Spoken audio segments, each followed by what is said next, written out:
יש לי מסר ברור לאותם מנהיגים שמכירים במדינה פלסטינית לאחר הטבח הנורא ב-7 באוקטובר. אתם מעניקים פרס עצום לטרור. Effective today, Sunday, the 21st of September 2025, the Commonwealth of Australia recognises the state of Palestine. We have had in Australia a long-term position on a bipartisan basis of two states. One of those states is, of course, Israel. The other, of course, is Palestine. In the face of the growing horror in the Middle East, we are acting to keep alive the possibility of peace and a two-state solution. That means a safe and secure Israel alongside a viable Palestinian state. Master of disguise, please unify the pleasantries, the balls in your... Ya, baru-baru ini Inggris, Kanada, dan Australia, tiga negara yang jadi sekutu Amerika dan juga Israel, membuat kejutan besar. Ketiga negara itu secara formal akhirnya mengakui negara Palestina. Ini adalah pengakuan secara formal yang bersejarah, karena bagi negara seperti Inggris, ini adalah pengakuan pertama kalinya setelah 108 tahun deklarasi Balfour. Pengakuan dari negara-negara barat ini sendiri juga membuat potensi Israel di-ban dari UEFA semakin besar. Dengan laporan terbaru, UEFA akan mengeluarkan timnas Israel dari kompetisi sepak bola. Sementara itu, melihat negara-negara sekutunya mengakui Palestina secara resmi dan formal, Netanyahu yang semakin terjepit pun nampak marah. Ia mengirimkan pesan kepada para pemimpin negara tersebut bahwa mereka telah mendukung terorisme dan tak akan membiarkan negara Palestina bangkit. Bagi Netanyahu, tak akan pernah ada negara Palestina. Ya, meski ditinggal oleh negara sekutunya seperti Inggris, Netanyahu sendiri masih mendapatkan dukungan dari Trump, yang baru-baru ini mengatakan negara sekutunya tersebut dalam tanda kutip telah memberikan hadiah pada Hamas. Is there any use at all in pressuring Israel now to come to some sort of longer-term solution? Well, you could make the case that you're rewarding people, that you're rewarding Hamas if you do that, and I don't think they should be rewarded. So I'm not in that camp, to be honest.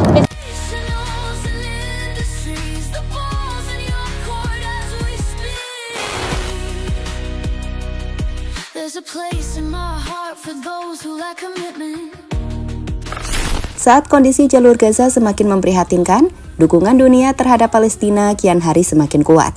Derita rakyat sipil yang tak kunjung berakhir telah memicu gelombang solidaritas internasional, bukan hanya di jalur diplomasi, tetapi juga di dunia olahraga dan budaya. Terbaru, seruan untuk memboikot Israel muncul secara besar-besaran. Spanyol bahkan dikabarkan siap mengambil langkah drastis dengan rencana memboikot ajang Piala Dunia jika Israel tetap dibiarkan ikut serta. Langkah ini bisa menjadi pukulan telak mengingat sepak bola adalah bahasa universal yang menyatukan dunia. Namun bukan hanya negara, suara lantang juga datang dari tokoh-tokoh ternama. Legenda sepak bola dunia Eric Cantona dengan tegas menuding adanya standar ganda dalam dunia olahraga. Ia menyebut bahwa UEFA dan FIFA tidak boleh menutup mata pada kejahatan kemanusiaan Israel. Dan itu kenapa FIFA dan UEFA harus segera men-skors Israel. Now 716 days into what Amnesty International have called a genocide. And yet Israel continue to be allowed to participate.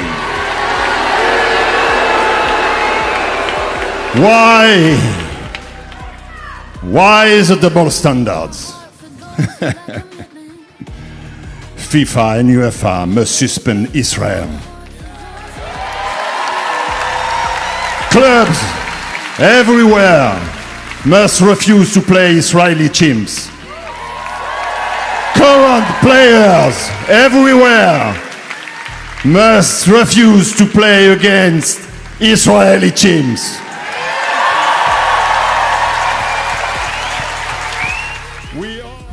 Ya, dengan tekanan itulah, kini UEFA mulai goyah menghadapi desakan dunia internasional.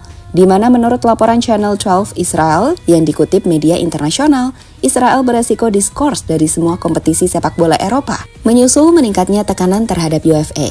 Komite Eksekutif UEFA disebut akan segera membahas masalah ini minggu ini, dan jika disahkan, konsekuensinya sangat besar. Tim nasional Israel bisa dikeluarkan dari kualifikasi Eropa, sementara klub-klub seperti Maccabi Tel Aviv berpotensi dilarang tampil di Liga Eropa. Media besar Israel yakni The Times of Israel bahkan melaporkan saat ini Israel terang-terangan mengaku sedang berjuang mati-matian untuk mencegah voting yang dijadwalkan hari Selasa di markas UFA. Menurut laporan yang beredar, Qatar menekan UFA untuk menggelar pemungutan suara setelah serangan Israel di Doha. Dan yang lebih mengejutkan, banyak analis percaya bahwa jika voting itu benar-benar dilakukan, hasilnya hampir pasti Israel akan tersingkir dari sepak bola Eropa.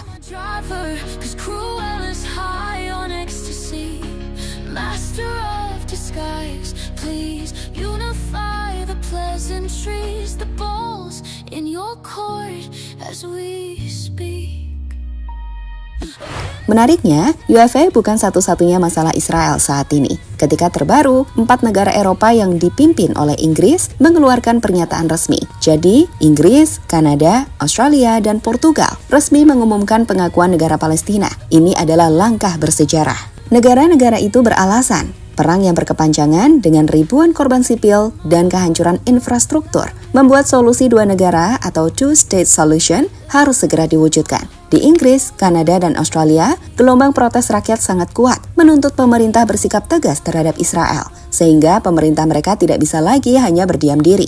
Mereka juga ingin menunjukkan bahwa Barat tidak sepenuhnya berpihak pada Israel, terutama setelah kritik internasional menyebut adanya standar ganda. I can confirm the UK will recognise the State of Palestine by the United Nations General Assembly in September unless the Israeli government takes substantive steps to end the appalling situation in Gaza, agree to a ceasefire, and commit to a long-term sustainable peace, reviving the prospect of a two-state solution. Dampak dari pengakuan bersejarah ini sendiri, Israel bakal semakin kehilangan dukungan moral dan politik dari sekutu tradisionalnya. Bahkan, saat negara-negara kunci blok barat mulai berbalik arah. Lalu, legitimasi Palestina semakin kuat di PBB, Uni Eropa, dan Forum Global. Jumlah negara yang mengakui bisa terus bertambah setelah langkah 4 negara besar ini. Dan pada akhirnya, ini akan semakin mengisolasi Israel. Bayangin, UEFA akhirnya mengeluarkan Israel dari kompetisi. Ini benar-benar akan jadi hal yang bersejarah untuk dunia olahraga, khususnya sepak bola.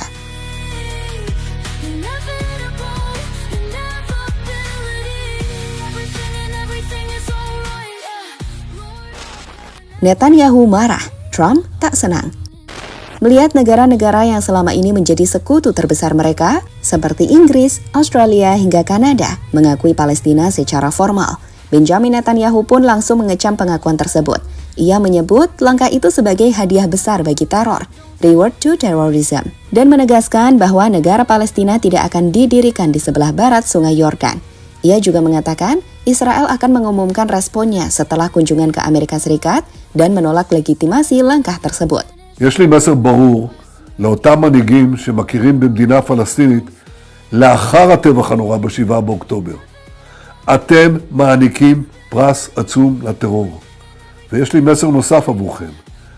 זה לא יהיה. לא תקום מדינה פלסטינית ממערב לירדן. במשך שנים אני מנעתי את הקמתה של מדינת טרור זו מול לחצים אדירים, גם מבית וגם מן החוץ. Sementara itu, Presiden Donald Trump mengatakan dia tidak setuju dengan keputusan Inggris dan negara-negara yang mengikuti untuk mengakui Palestina. Komentar itu disampaikan saat kunjungannya ke Inggris, dan Trump menyebut hal itu sebagai titik perbedaan antara dirinya dan Perdana Menteri Keir Starmer. Terbaru, Trump juga mengatakan bahwa pengakuan itu adalah hadiah untuk teroris. Is there any use at all in pressuring Israel now to come to some sort of longer-term solution? Well, you could make the case that you're rewarding people, that, you're rewarding Hamas if you do that. And I don't think they should be rewarded. So I'm not in that camp, to be honest. Eropa berupaya mensanksi Israel. Bisakah menghentikan genosida? Saat ini, Komisi Eropa mengusulkan untuk menangguhkan sebagian dari ketentuan bebas bea dalam Perjanjian Asosiasi Uni Eropa Israel, yaitu tarif khusus dan pengecualian bea pada barang tertentu. Uni Eropa akan meninjau apakah Israel telah melanggar pasal penting, Article 2, dari Perjanjian Asosiasi yang mengharuskan kepatuhan terhadap hak asasi manusia dan prinsip demokrasi, di mana tinjauan ini bisa mengarah ke tindakan seperti penangguhan atau pembekuan manfaat perdagangan antara Uni Eropa dan Israel. Beberapa negara anggota Uni Eropa, misalnya Spanyol, Irlandia, Belanda, dan Prancis, aktif menyerukan agar Uni Eropa mengambil langkah lebih tegas, termasuk sanksi. Tapi, apakah Eropa bisa menghentikan genosida Israel? Pertanyaan ini kini menggema di banyak forum internasional. Sebagai info, Uni Eropa adalah mitra dagang terbesar Israel. Sekitar 30% ekspor Israel mengalir ke pasar Eropa, mulai dari high-tech, obat-obatan, hingga produk pertanian. Jika Uni Eropa benar-benar menjatuhkan embargo dagang atau membekukan EU-Israel Association Agreement, dampaknya akan langsung terasa di jantung ekonomi Israel. Selain itu, Israel juga sangat bergantung pada investasi asing, akses pasar Eropa, dan juga teknologi militer barat. Bayangkan, jika chip, perangkat lunak, atau peralatan industri dari Eropa ditahan, sektor strategis Israel bisa lumpuh dalam waktu singkat. Namun ada tantangan politik besar. Untuk mengambil keputusan, Uni Eropa membutuhkan konsensus penuh dari 27 negara anggotanya. Beberapa negara seperti Jerman, Hungaria, dan Ceko kerap menjadi penghalang dengan memveto langkah keras terhadap Israel. Meski begitu, jangan remehkan dampak simbolik dan psikologis. Sanksi dari Uni Eropa, bahkan sekedar ancamannya, sudah cukup memberi tekanan moral dan reputasi yang besar. Israel kini dihantui bayangan terisolasi dari diplomasi, olahraga, hingga budaya. Tekanan itu nyata, terlihat dari kepanikan politik di Israel ketika muncul isu potensi pengusiran dari UEFA dan FIFA.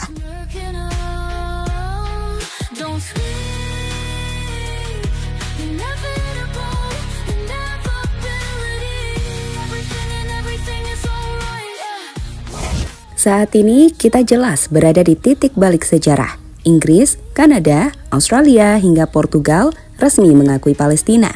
Dan dunia melihat bagaimana legitimasi perjuangan rakyat Palestina semakin kokoh. Sementara di sisi lain, Israel makin terpojok. Dari ancaman dikeluarkan UEFA, boikot olahraga internasional, hingga desakan sanksi ekonomi dari Uni Eropa. Tekanan itu datang bukan hanya dari negara-negara Global South, tapi kini dari sekutu-sekutu tradisional mereka sendiri. Netanyahu marah, Trump pun tidak senang. Tapi realitanya, isolasi internasional semakin nyata. Pertanyaannya, sampai kapan Israel bisa bertahan di tengah badai diplomasi, sanksi, dan perlawanan moral dunia? Apakah ini akan jadi awal bagi lahirnya Palestina yang merdeka? Atau justru babak baru pertarungan yang lebih sengit di panggung global?